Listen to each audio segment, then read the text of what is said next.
안녕하세요. 축구 전문 기자 한준입니다. 2022 카타르 월드컵이 이제 2달 앞으로 다가왔습니다. 9월에 국내에서 열릴 평가전은 완전체로 치를 수 있는 월드컵 대비 최종 평가전 일정인데요. 그렇기 때문에 이번 명단이 매우 중요했습니다. 최종 엔트리의 윤곽을 알 수 있고 사실상 최종 엔트리에 가까운 명단이 발표되기 때문인데요. 9월 13일 오전 파울로 벤투 감독이 최근 라리가 무대에서 엄청난 활약을 펼쳤던 이강인 선수를 선발했습니다. 1년 6개월 만에 이강인 선수를 호출했는데요.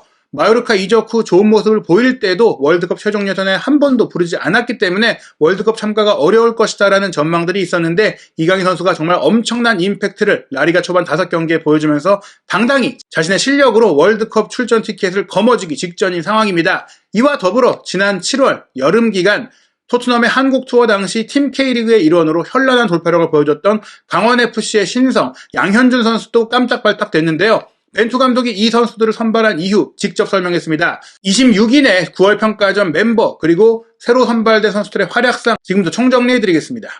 9월달 대표팀 일정 애초에는 이강인 선수가 23세 이하 멤버로 분류되는 듯 했어요. 양현준 선수와 이강인 선수 모두 9월 26일 월요일 저녁 8시 화성종합경기타운에서 열릴 대한민국과 우즈베키스탄의 올림픽 대표팀 간 친선 경기 포스터의 모델로 나섰었죠.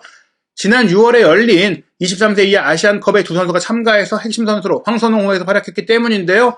그 이후 몇 달 사이 두 선수가 각자 소속팀에서 엄청난 활약을 펼치면서 이번 9월 대표팀 일정에는 23세 이하 팀이 아닌 A대표팀에 가게 됐습니다.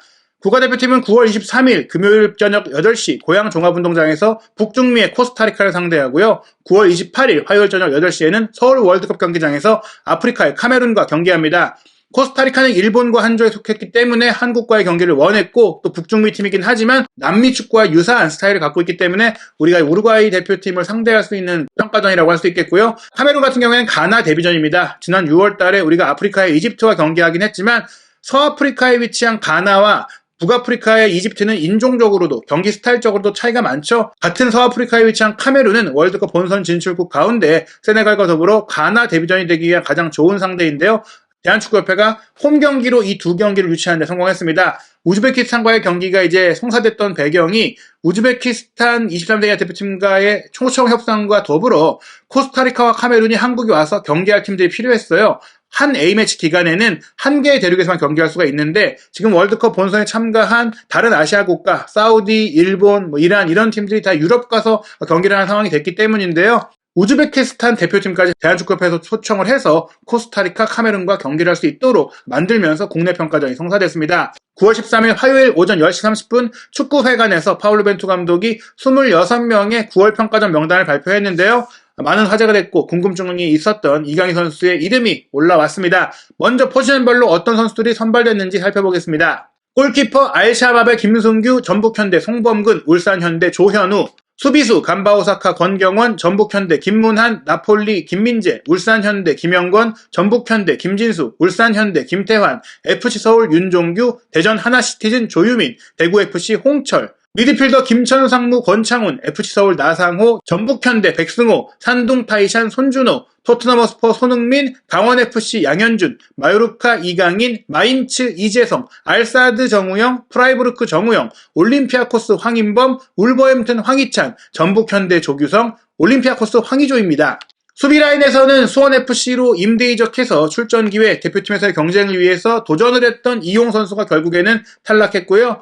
미드필드 라인에서는 손준호 선수가 중국 진출 이후에는 코로나19 팬데믹 격리 문제, 국가 이동 시에 너무나 긴 격리 기간으로 인해서 대표팀에 소집하는 것이 어려워졌던 상황인데 이번 대표팀 아무래도 중앙 미드필드 라인에 많은 고민을 갖고 있는 벤투 감독이 소집을 해서 마지막 기회를 이제 부여한 상황입니다. 여기에 스트라이커 포지션에는 조규성 선수가 김천 상무에서 제대해서 전북현대 원소속팀으로 돌아갔는데요. 대구FC와 이제 복귀전에서 엄청난 좋은 연계 능력을 보이면서 대표팀 공격수 주전 경쟁에서 인상적인 모습을 보이고 있는 상황입니다. 미드필드 포지션에 양현준 선수가 선발된 것 역시 큰 화제인데요. 양현준 선수와 이강인 선수가 대표팀의 이선 공격의 새로운 기대주로 떠오르고 있는 상황이죠. 특히 이강인 선수, 벤투 감독이 지금까지 전술적인 이유와 동 포지션에 있는 다른 선수가 현 대표팀의 스타일에는 더 맞는다라는 판단을 내렸었는데 라리가에서 현재 세계 어시스트로 도움 1위, 게다가 도움 외에도 경기 내내 빅 찬스 크리에이티드, 찬스 메이킹에서도 1위를 차지하는 엄청난 경기력을 보여주고 있기 때문에 뽑지 않을 수 없었습니다. 2라운드 레알 베티스와의 홈경기 당시 마요르카가 동점골을 기록했을 때 이강인 선수의 날카로운 왼발 크로스패스가 무리키의 헤더 슈팅으로 이어지면서 1대1 상황이 됐었죠. 결국 마요르카가 베티스에게 페널티킥만 2개를 내주면서 아쉽게 패배했는데 이 장면은 베티스를 이길 수도 있었던 마요르카의 순간이었고 또 그런 플레이를 이강인 선수가 이끌었어요.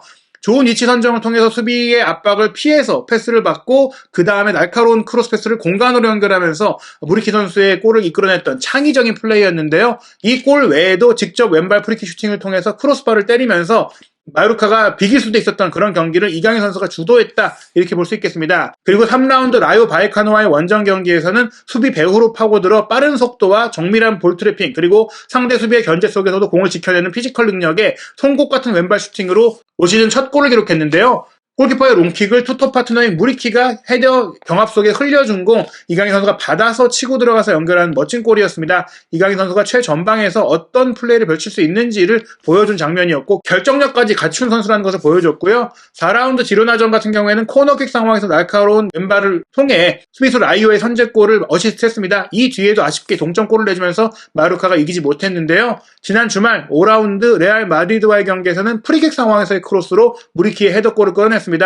코너킥과 프리킥에서 모두 어시스트를 만들 수 있는 선수이고 또 직접 슈팅까지 할 수 있는 선수이고 직접 골까지 넣을 수 있고 경기 오픈플레이 상황에서도 크로스패스와 스루패스로 기회를 창출할 수 있는 이강인 선수의 이런 창의성은 대표팀이 몇 안 되는 기회를 잘 살려야 하는 월드컵 그리고 세계적인 선수들의 압박을 이겨내고 공격 기회를 만들어야 하는 월드컵에서 확실히 필요한 자원이다라는 인상을 줬고 벤투 감독도 마침내 선발을 했는데요. 이전에는 피지컬적으로 아쉽고 속도가 떨어지고 또 전술적으로 애매한 모습들 많이 보여줬는데 이런 공격 포인트 장면뿐만 아니라 속도와 몸싸움과 활동 범위와 수비력까지 이강인 선수가 발전된 모습을 보였기 때문에 벤투 감독이 그 모든 것들을 확인하고 선발을 했습니다.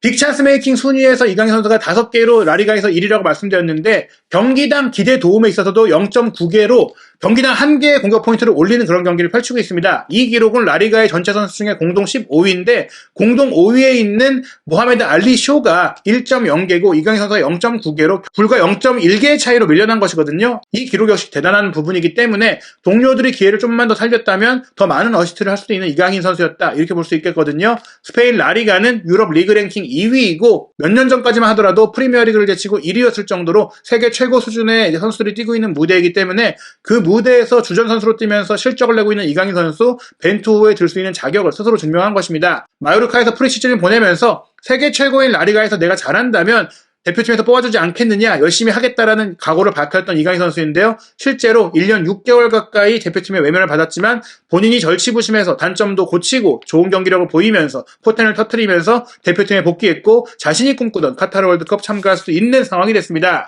이와 더불어 양현준 선수 역시 7월 이후의 활약이 대단합니다. 토트넘 내한 경기 당시의 활약으로 큰 주목을 받았죠. 현란한 드리블 돌파가 골이 되진 못했지만 라스 선수의 득점을 이끌어냈던 돌파에 의한 컷백도 좋았었고 또 23세 이하 아시안컵에서도 날카로운 모습을 보여줬었는데요. 7월 이후 K리그에서만 7골 1도움을 올렸습니다. 3달 동안 엄청난 공격 포인트를 올린 것입니다. 올 시즌이 프로 데뷔 시즌인데요. K리그 29경기에서 8골 4도움을 기록할 정도로 정말 12개의 공격 포인트, 신인 선수로서는 믿기지 않는 공격 생산성을 보이고 있고요.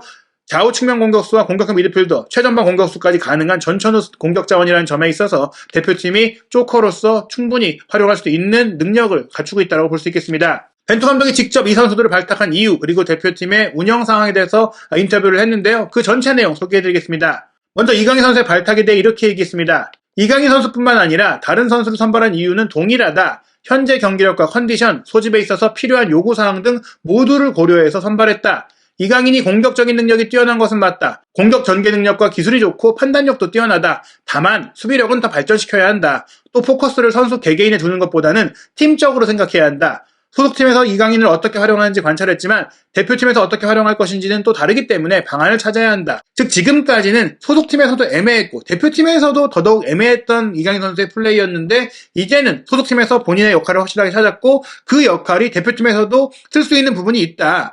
대표팀이 4-1-4-1 포메이션을 쓰잖아요. 원톱 스트라이커를 두고 좌우 측면 공격수를 두고 2명의 공격 미드필드를 두고 거기에 원볼란치로 빌드업을 전개하는데 그 2명의 미드필드 중에 한 자리를 이강인 선수가 차지하면서 마요르카에서 처진 스트라이커에 가깝게 투톱에서 뛰는 것처럼 원톱 뒷자리를 커버하면서 프리롤로 뛰고 좌우 측면 공격수들이 조금 수비적인 부담을 덜어준다면은 이강인 선수가 자신이 잘하는 플레이를 충분히 할 수 있는 전술적인 구조가 나오고 있고 또 본인도 수비력을 끌어올렸기 때문에 또 발전시켰기 때문에 대표팀에서 역할을 할 수 있는 그런 수준으로 올라왔다고 볼 수 있겠습니다. 양현준 선수에 대해서는 어린 선수지만 소속팀에서 출전을 많이 하면서 정규적으로 뛰고 있다며 K리그의 주전 자리를 어린 나이에 꿰찼다는 것 자체가 대단하다. 경기 감각이 좋다라고 했고요. 좋은 기술이 있고 스피드도 빠르다. 공격 지역에서 볼키핑 능력과 마무리도 빼어나다라는 말로 이강인 선수에 대해서는 많은 팬들이나 또 언론도 잘 알고 있기 때문에 굳이 설명할 필요가 없었는데 그래도 상대적으로 양현준 선수는 덜 알려져 있기 때문에 어떤 장점이 있는지 직접 꼽았어요. 이 정도 사실 공격수로서 필요한 모든 걸 갖고 있다라고 할 수 있는 설명을 했기 때문에 양현준 선수 속도감이 있는 또 자원이 필요한 벤투호는 이번에 엄원상 선수를 발탁하지 못했고 부상 중인 이동준 선수도 뽑을 수 없는 상황이기 때문에 그 자리에 양현준 선수를 뽑았다. 이렇게 보면 될 것 같고요. 왼발잡이 공격형 미드필드는 이동경 선수가 샬케04 임대 이적 이후 부상 때문에 고전했고 출전 기회도 얻지 못했고 결국에는 독일 2부 리그인 한자 로스토크로 임대 이적을 했는데 그런 가운데 몸이 올라오는 것을 기다리기 어렵고 더 높은 수준의 리그에서 본인을 증명한 이강인 선수를 발탁할 수밖에 없는 상황이 됐다고 볼 수 있겠습니다. 수원FC에서 골폭풍을 일으키고 있는 이승우 선수는 탈락했는데요. 뽑히지 않는 선수들에 대해 언급하는 것은 어렵다고 하면서 기술적 전술적 판단이다라고 얘기했어요. 기술적으로 전술적으로 대표팀에 뽑힌 다른 선수들이 더 우위에 있다라는 설명입니다. 그리고 대표팀의 에이스라고 할 수 있는 손흥민 선수와 나폴리의 김민재 선수에 대해서도 설명을 했는데요. 손흥민 선수가 올 시즌 토트넘에서 아직 득점을 올리지 못하고 있는데 득점을 많이 했을 때와 지금이냐 다른 게 없다, 동일하다고 하면서 경기력은 그대로고 골만 안 나오고 있는 것이다라고 설명을 했어요. 직접 만나도 득점력에 대해서는 따로 얘기할 필요가 없다라고 했고요. 두 차례 평가전을 잘 치르는 게 중요하다고 했습니다. 김민재 선수에 대해서는 예상대로 좋은 발걸음을 뗐다고 하면서 환상적인 선수라고 칭찬했습니다. 유럽 빅리그에 바로 통할 만한 선수라는 것을 이미 알고 있었다라는 호평이고요. 공수 양면에 걸쳐서 좋은 기술을 가진 선수라고 칭찬했습니다. 명단에 포함된 선수들 주중 주말 경기를 치르고 이제 월요일에 수업이 되는데 빨리 합류하는 유럽파들은 월요일에 바로 들어오게 되고 화수목 훈련 모두 소화하고 금요일 경기를 치를 수 있게 되고요. 조금 늦게 오는 선수들의 경우에는 늦어도 화요일에는 올 수 있기 때문에 금요일에 있을 코스타리카전 준비는 문제가 없고 또 가장 중요한 그 다음 주 화요일 카메룬전에는 완전체로 경기를 치를 수 있을 것 같습니다. 이번 두 경기가 모두 국내 평가전으로 펼쳐지고 그래서 마지막까지 상대팀을 찾는 게 어려웠죠. 또 아시아의 다른 많은 팀들도 유럽까지 가서 경기를 하기 때문에 조금 실전에 가까운 원정평가전을 통해서 우리가 진정한 실력을 살펴보고 오답노트를 찾아야 되는 게 아니냐는 지적들이 있었는데요. 벤투 감독은 말을 아꼈습니다. 최선을 다해서 협회와 논의했고 모든 것을 원하는 대로 할 수는 없다라고 말했는데요. 벤투 감독이 원정평가전을 원했던 건 맞지만 유럽에 가더라도 유럽팀과 친선전을 할 수 없는 상황도 아쉬웠다라고 하면서 최선의 결정을 내리려고 노력을 했고 여기서 많은 이야기를 하는 것은 좋지 않기 때문에 내가 많은 이야기를 하지 않는 게 모두에게 좋다라면서 말을 아꼈습니다. 월드컵의 목표에 대해서 예측이 불가능하다고 얘기를 했어요. 사실상 16강 진출이 쉽지 않다라고 인정한 것인데요. 우루과이 대표팀이 최근 유럽 빅리그에서 활약하고 있는 선수들의 엄청난 경기력을 통해서 더 좋은 플레이를 펼치고 있고 더 확실한, 더 강력한 모습을 보이고 있고요. 가나 역시 유럽 이중 국적이던 유럽 빅리그 선수들을 기화시키고 가나 대표팀으로 합류시키면서 더욱더 강력해진 전력이 됐습니다. 포르투갈 역시 주요 선수들이 여전히 건재하기 때문에 현재 한국 대표팀이 1승을 거두기도 쉽지 않겠다라는 평가가 나오고 있죠. 하지만 최대한 잘 경쟁해서 세 경기 잘 치러서 다음 단계로 올라갈 수 있도록 노력하겠다고 했습니다. 최선을 다해도 올라갈 수 없을 정도로 상대팀들이 강하지만 일단은 부딪혀 보겠다 이렇게 얘기할 수밖에 없는 상황이었고요. 월드컵 최종 명단에 대해서는 아마 이번 명단의 선수들이 많이 갈 거라고 얘기를 했어요. 26명을 딱 뽑았기 때문에 이 선수들이 남은 기간 동안 부상이라든지 급격한 슬럼프를 겪지 않는 한 선발될 가능성이 매우 높다. 그래서 이강인 선수라든지 양현준 선수도 월드컵 본선에 갈 가능성이 높다라고 볼 수 있겠습니다. 9월 평가전에 새로 발탁한 선수가 양현준 선수 한 명이기 때문에 선수를 알아갈 필요는 없고 컨디션 점검하고 대표팀의 플레이 스타일을 좀 더 발전시키는 시간으로 삼겠다. 조직력을 높이고 경기력을 높이는 시간으로 삼겠다고 했습니다. 사실상 실전형 경기를 치르게 되는데요. 실전형 경기인 만큼 월드컵에서 입게 될 유니폼을 입고 뜁니다. 아직 공식 발표가 되지 않았지만 세계적인 유니폼 전문 사이트 푸티 헤드라인에서 2012 카타르 월드컵의 한국 대표팀 유니폼이 유출된 사진을 공개했었죠. 이 사진 그대로 공식 발표가 이번 주 중에 될 예정이고요. 한국 대표팀의 유니폼은 기존의 밝은 빨강색에 검정색 호랑이 무늬가 가미된 디자인이고요. 원정 유니폼은 화려한 우주를 연상케 하는 또 유니폼이기 때문에 선수들이 입고 뛸 경우 굉장히 멋진 디자인이 될 것으로 기대가 되고 있습니다. 말씀드린 대로 벤투호 9월 명단이 26인 명단으로 구성됐기 때문에 최종 엔트리가 될 가능성이 매우 높습니다. 최전방에 황의조와 조규성, 좌우 측면에 손흥민, 나상호, 황희찬, 양현준, 중앙 공격 미드필드 포지션에는 황인범, 이강인, 프라이부르크 정우영, 그리고 이재성, 권창훈인데요.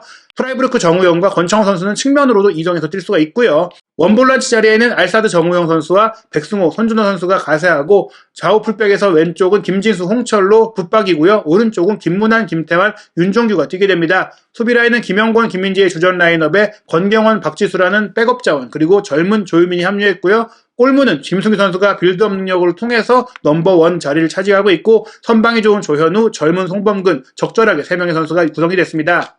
대표팀은 말씀드린 대로 코스타리카, 카메룬과의 경기가 최종 평가전인데요. 월드컵이 개막하는 주에 유로파 선수들이 합류한 지 얼마 안 됐다고 하더라도 컨디션을 봐서 미리 소집한 선수들만 데리고 평가전을 치르는 나라들이 많이 있습니다. 한국 대표팀 역시 현재로서는 11월 달에 벤투 감독이 평가전을 원치 않아서 경기를 잡지 않았다고 알려졌지만, 이후에 남은 기간 동안 어떤 또 일이 생겨서 국내파들로만 평가전을 할 수 있는 가능성도 있고요. 그렇지 않다면 11월 24일 밤 10시 우루과이와 H조 1차전, 11월 28일 밤 10시 가나와 2차전, 그리고 12월 3일 0시 포르투갈과 3차전으로 원정 16강 진출에 도전하게 됩니다. 한준TV에서는 대표팀의 모든 소식도 빠짐없이 전해드릴 예정이니까요. 2022 카타르 월드컵을 향한 벤투호의 여정과 한국 대표 선수들의 스토리, 한준TV에서 확인하시기 바랍니다.